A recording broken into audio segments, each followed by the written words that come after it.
This might just be the greatest troll of all time. The city of Seaside, California decided that it wanted a resident by the name of ETN Constable to build a fence to hide his boat parked in his driveway. This was all due to a city ordinance. The boat had been sitting there for years, according to its owner. However, a letter from the city told ETN that he needed to build a fence to hide the boat. Apparently, the city had just hired a new team to address code violations that had been ignored over the years, and this is why the letter came when it did. In response to the ruling and a measure of malicious compliance, ETN followed the city's directions and then some. The boat owner made a statement to the Washington Post saying that he was, quote, following the rules and making an elegant statement to the contrary. ETN decided he would install the fence, but that the newly installed fence would come alongside a mural of nothing other than the boat itself hiding behind the fence. Technically, the fence was within the letter of the law. However, the mural is obviously an entertaining troll with a side of disdain for authority. Frankly, rules like this really do their best to toe the line between necessary and obnoxious, if you ask me. I guess you could say ETN sailed right on by those pesky city ordinances. Who knew that trolling could be such an art form? City officials say that they aren't going to take any action against the boat owner, but instead would like to give its owner a high five. Imagine pulling up next to a mailman and getting absolutely smoked after getting yourself into a street race. For one Mustang driver, this was the case as they ended up in a drag race with a USPS mail delivery truck. Unfortunately for the mail carrier, there was a spectator with some red and blue lights on top of his car that wanted to have a word. When the police officer pulled over the mail truck, he asked the driver why she was going over 100 miles per hour in a 60 mile per hour zone. He also mentioned that the truck flew past the Mustang in the encounter. That Mustang took off, he caught my attention, and then you blew by him, and I was pacing with like 105. But that line definitely made me laugh a little bit at the Mustang owner's expense. The postal worker from the Fremont Post Office in Ohio was issued a $50 fine for the traffic violation after getting let go with a warning for racing. I'd say she was let off pretty easy. The driver's license was said to have been suspended 3 times. USPS issued a statement on the issue and said that it's under investigation and they can't comment on the specific matter. I get a feeling that that Mustang driver might be sticking with email from here on out. California and car enthusiasts go together about as well as oil and water. In a dystopian move, California Senate passed a bill that's going to require all cars to have passive speed limiters installed by the year 2032 if they want to be manufactured or sold within the state. The bill was passed by a vote of 22 to 13 and says that half of vehicles have to be with these speed limiters by the year 2029 and 100% by the year 2032. Basically, the system's one that will warn drivers when they end up going over the speed limit by 10 miles per hour or more. The warning will come as some sort of audible or visual cue, a ding, something popping up on your gauge cluster or on your windshield with a heads-up display. They'll let you know when you're speeding. I feel like this is one of those things that's going to end up being somehow turned off by the aftermarket, or is going to have people locking in their cruise control at 9 miles an hour over the posted speed limit. I know that if I bought a car that had something like this in it, day one, I would be pulling out the dashboard, cutting some wires, typing in my computer to change the software, whatever I had to do to get rid of such an annoyance. I can't help but wonder if people who are making these laws in California look in the mirror and actually think, hey, I'm doing such a great job today. I'm not sure how a state like this that's constantly in shambles at this point continues to carry out such wild legislation like this and not realize that all that they're doing is digging the hole deeper. It's really reminiscent of that meme with the guy on the bicycle, jamming the stick into the wheel and going, oh my God, how did I fall over? No, you're not seeing a stunt from a movie like when Ricky Bobby thought he was on fire and ended up stop, drop, and rolling down the track in his whitey tighties.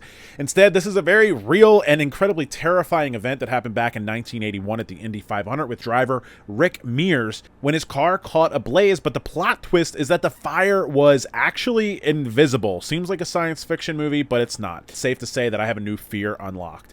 Here's what happened. The methanol that was powering the car created a fire, and flames for this fire do exist, but they're very difficult to see during daylight conditions. In my research, one Reddit user said that he works at a railroad and they actually have to work at night to unload the methanol rail cars because you just wouldn't see the flames during the day, which would cause a safety hazard. As far as Mears go, the methanol used in his Indy car ended up creating this fire in the pits that nobody can see, and as you can tell, the safety workers are having a really hard time trying to figure out where they're supposed to point their fire extinguishers because clearly they can't see the fire either. Those guys definitely had to feel like the Ghostbusters in that moment. Another helpful Reddit user did point out that Mears suffered significant facial burns in the incident. However, he would fully recover and go on to set a new track record in qualifying the very next year. He has a record 4 victories of the Indy 500, and in the long run, he would be considered one of the greatest open-wheel drivers to ever do it. But this was definitely a scary moment. These days, IndyCar teams use E85 ethanol, which is also flammable, but fortunately creates a flame that you can actually see. Yes, this is actually a real headline. A Michigan man hopped onto a Zoom call to attend his court hearing for driving with a suspended license. The plot twist here, he was literally driving when he hopped on the conference call about his court hearing of him driving with a suspended license. So just give me 1 second. I'm parking right now. Corey Harris's public defender quickly put 2 and 2 together. She tried to call for an adjournment, maybe hoping that the judge wouldn't notice. What else can you really do when your client is pulling probably the dumbest move in the history of courtrooms? Honorable Judge Cedric Simpson wasn't having it, though, as it was already too late and he noticed himself. So maybe I don't understand something. This is a driving while license suspended? That is correct, Your Honor. And he was just driving. This is when he took a moment to look around the courtroom to see if everybody else was seeing this thing that he just saw. I don't even know why he would do that. Corey, when they called it a Zoom hearing, they didn't mean you had to zoom around in your car while you were doing it. So defendant's bond is revoked in this matter. Defendant is to turn himself into the Washington County Jail by 6 p.m. today. Failure to turn himself in will result in a bench warrant with no bond. If you haven't felt exceptionally poor today, well, I'm here to change that. Introducing a company that goes by the name of Amalgam. What does Amalgam do? Well, they create toys that there's a pretty good chance that most of us will never be able to afford. The 1/8 scale models go into insane detail. In fact, they say that it takes 5,000 hours to design each model and another 500 hours to build each and every car using real original car paints and over 1,000 parts, each separately cast and meticulously constructed, providing detail down to the stitching on the seats and even the color of the stitching on the seats for perfect accuracy. The result, well, their cheapest 1/8 scale model, about 3 times the size of this bad boy right here, comes in at a price of just over $10,000. However, these models that can encompass everything from race cars to exotics that you might see rolling around in the streets can range upwards of 20 grand. Yes, really, these things have a price tag that's more than that of your average economy car. I thought that there was no way that these models brought this kind of money on a regular basis, so I headed over to eBay to see if anybody is actually buying them. Lo and behold, I was wrong, and there's a handful of these things that have exchanged hands on the secondary market for thousands, if not tens of thousands of dollars, and it should come as no surprise that some of the most expensive ones are being sold in the UAE. Other items in the Amalgam collection include $1,000 screen prints and 1/18 scale models that are slightly more affordable. Panic has more likely than not set in if you love combustion engines, but before you give up hope, wait until you hear this. It seems like a substantial number of automakers are either backtracking on their transition to go full EV or changing their plans altogether.